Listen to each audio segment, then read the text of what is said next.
Well, when it comes to the guys up front, Penei Sewell tops the list of draft prospects going into April of 2021. The Oregon lineman tapping in at 6'6", 330 pounds. He's a consensus top 5 pick.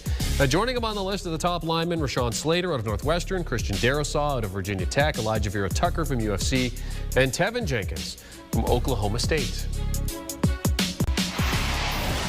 And now we really get into the depth of knowledge for guys like Ryan Wilson and Emory Hunt by talking those O-line guys. It starts and ends with Penei Sewell, the consensus top 5 pick. What stands out about the former Duck for you, Emory? Well, the fact that he's a finisher. He's a strong guy at the point of attack. So once he locks on you, you tend to stop moving or he'll drive you into the ground. So he has that ability to help you out in the run game. From a pass protection perspective, I worry about his quickness left to right. So those things worry me versus speed rushers. That's why I wanted to see him play this year. But what he did in 2019 kind of helps him out in terms of the run game. You can understand why some people want to see him as a guard, but as a tackle, maybe on the right side can help him out a little bit more so. But I do see speed rushers giving him a little bit of an issue in the NFL. And another guy who opted out of the 2020 season, but it did not hurt his draft stock. Okay, Rashaan Slater falls just outside of the top 10 picks, but is in the top 15 for all of our mock draft guys. What does he bring to a team, let's say the Chargers, for example, Ryan, which is where a couple of the mock drafters have him landing? What does he bring? He brings versatility, number one. He can play all 5 offensive line positions, but I think he's at his best outside. He has short arms. I do not care. Some NFL teams do care if your arms are 33 inches or so. If you're playing tackle, they want to move you inside. He can do that, but he can also play offensive tackle and do it at a high level. I always go back to his tape against Chase Young at Ohio State. He did better against Chase Young than any other offensive lineman in the country during that college season. He showed that consistently, not just in that Ohio State game. He opted out in 2020, but I don't think it's going to affect his draft stock, Jeremy. I feel like he's a top 15 pick all day long because you need offensive linemen to protect your quarterback. You mentioned the Chargers as a possible destination. They just cut Trey Turner. If you want to protect Justin Herbert, you get someone like Rashaan Slater early in the draft, and I expect him to go early just for that reason. And you get guys like that who can, last a generation, last a long time, and anchor your lines for you. The gap between Slater and a guy like Christian Darrisaw appears to be a very slim one, Emory. Some mocks have Darrisaw going to the Chargers, not Slater. The book on Slater is, on Darrisaw is that he can stick and move, and he tracks targets, moving targets, very well. Do you agree with that?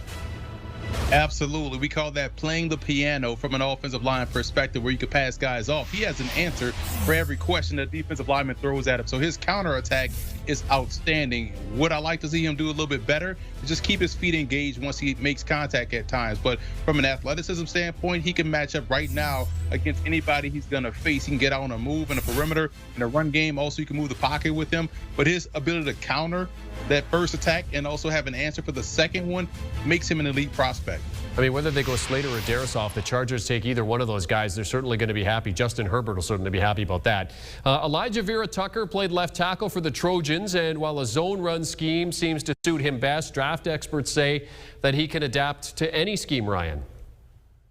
Yeah, he's one of my favorite players in this draft class, and I like him a lot as an offensive tackle. He kicked out from where he was playing guard because Austin Jackson was there in 2019, the Dolphins' first-round pick.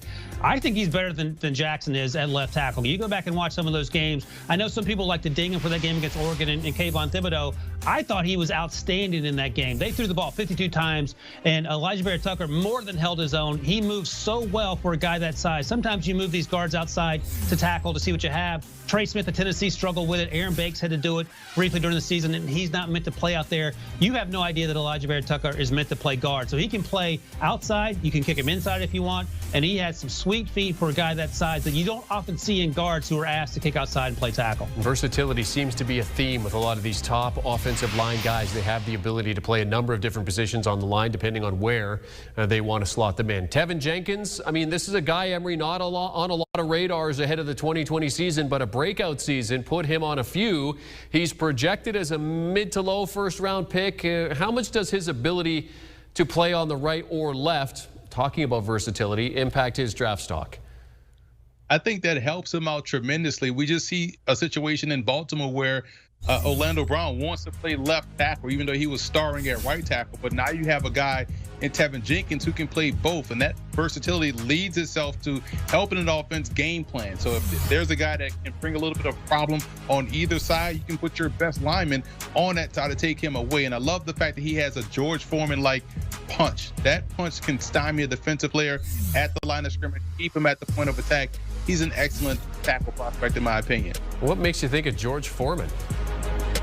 Just how heavy his hands are, man. I could have used Riddick Bowe as well, too. So when you talk about these heavy-handed punchers, you're thinking of guys that can really strike you initially, and they kind of stun you defensively, and we see that a lot with Tevin Jenkins. Emory just crossing sports, boxing, offensive lineman. You got it all together. Okay, let's get to the sleeper picks. Emory went first last time. Ryan, let's get your sleeper pick for the O-line.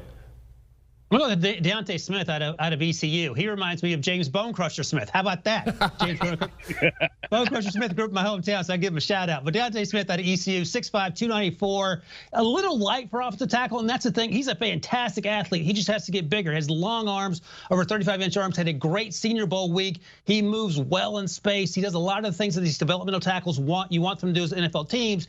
He just needs time to grow into the position and time to put on a little more weight. But I think he's one of these guys that you have on the bench for a year or two, learns the game at the next level, learns the techniques that he needs to learn to be more consistent and not just rely on his athleticism, and he has a chance to be a special player. Right now, he's a day 3 guy for me. I'm going to work my way up north, starting in Massachusetts at UMass with Larnell Coleman, who does a great job getting out on the perimeter. Athletically speaking, he's ready to go day one against any type of rusher you want to throw at him. I thought his tape was phenomenal at UMass, and he's one that also has that quick, patient strike to where it's always connecting on the perimeter, on the move. That's very tough to do. And going above, Massachusetts, across the border into Canada at the University of Montreal, Pierre-Olivier Lestage has a great athleticism, height, weight, speed type guy who could play inside or outside. I love how he uses his length to really, help out in the run game. So the inside zone game, the outside zone game helps him out. He's one of the top CFL draft prospects, but was also on the East-West Shrine Bowl invite list. So we would have got a chance to see him this past January down in Florida. But as we know, COVID took that game away. So he's on the NFL radar. How deep does Emory go? All the way across the 49th parallel. Great stuff, gentlemen. Mock draft aficionado Ryan Wilson and NFL analyst Emory Hunt breaking down the top prospects as we close in on the April draft. And for more on the NFL prospects and everything going on in the league, be sure to check out Will Brinson and the Super Friends in the Pick 6 podcast.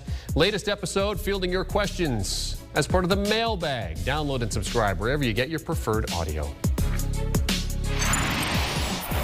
Want a sports network that delivers everything that matters about the game? The highlights, the picks, the instant analysis. No yelling, no fake debates, no politics. Hit the subscribe button and never miss a moment.